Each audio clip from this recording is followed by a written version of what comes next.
Dear students, 2 minute series के अंदर आपका स्वागत है। आज का हमारा जो टॉपिक है दैट इज H1B वीजा। देखिए, H1B वीजा भी न्यूज में इसलिए है बिकॉज ट्रम्प भाई साहब को वापस से एक मस्ती चढ़ी है और उन्होंने एक और कंट्रोवर्सी क्रिएट कर दी है। H1B वीजा के ऊपर रेस्ट्रिक्शंस इंपोज कर दी गई। अब H1B वीजा की एंट्री बड़ी ही रेस्ट्रिक्टेड हो गई है और इसके कारण हमारे इंडियन प्रोफेशनल्स को जो कि यूनाइटेड स्टेट्स ऑफ अमेरिका के अंदर काम कर रहे हैं बड़ी ही मुसीबत आने वाली है। आज इस वीडियो के अंदर कंप्लीट H1B वीजा के बारे में हम अंडरस्टैंड करेंगे।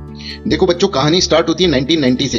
1990 के अंदर यूनाइटेड स्टेट्स ऑफ अमेरिका के अंदर एक वर्कफोर्स की काफी कमी आ जाती है। कोई भी स्किल्ड वर्कफोर्स वहां पर अवेलेबल नहीं होता है। उस समय वहां के कॉर्पोरेट सोचते हैं कि हम क्या करें, right? They are very confuse कि बिना स्किल्ड वर्कफोर्स के किस तरह से प्रोडक्शन किया जाए।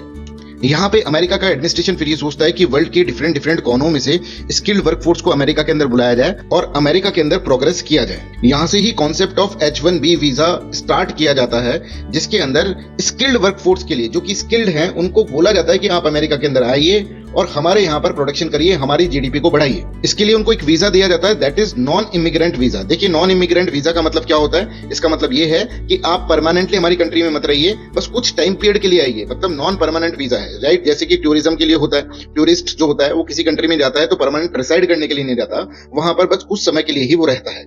इसी तरह से स्किल्ड वर्कफोर्स को बुलाया जा रहा है 6 साल के लिए। 6 साल के लिए आप आओ और हमारी कंट्री के अंदर प्रोग्रेस करो, डेवलपमेंट करो। बट अब ट्रम्प को ये लगता है कि ये जो चीज है ये अमेरिकन इकोनॉमी के लिए खराब है, अमेरिका के डोमेस्टिक वर्कर्स के लिए ये एक तरह से नेगेटिव होती जा रही है। ट्रम्प का एक बहुत बड़ा प्लान है, मेक अमेरिका ग्रेट अगेन। इसके अंदर वो चाह रहे हैं कि हमारे डोमेस्टिक स्किल्ड वर्कफोर्स ही यहाँ पर डेवलप करें।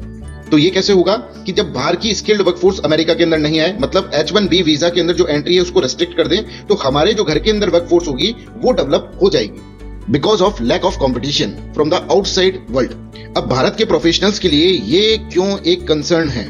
ये इसलिए क्योंकि भारतीय जो हैं वो बहुत सारे अप्लाई करते हैं इस वीजा के अंदर और मेजोरिटी जो होते हैं वो भारतीय ही अप्लाई करते हैं। फॉर एग्जांपल कि 100 H1B वीजा की एप्लीकेशन आई तो उनमें से जो पिटिशंस होती हैं 70% से ज्यादा भारतीयों की होती है। अब अगर ये पूरा का पूरा सिस्टम जो होगा हाईली रेस्ट्रिक्टेड हो जाएगा तो इन लोगों को बहुत प्रॉब्लम आने वाली है। यहाँ पर आप देख सकते हैं हमारे बहुत सारे स्किल्ड प्रोफेशनल्स ने अप्लाई करा था। अप्रोक्सीमेटली 72% स्किल्ड प्रोफेशनल्स ने अप्लाई करा था H1B वीजा के अंदर। अब अगर ये हार्ड हो जाएगा तो भारत के प्रोफेशनल्स को दिक्कत आएगी, इसलिए इस स्टेप को बताया जा रहा है कि दिस इज अगेंस्ट इंडिया।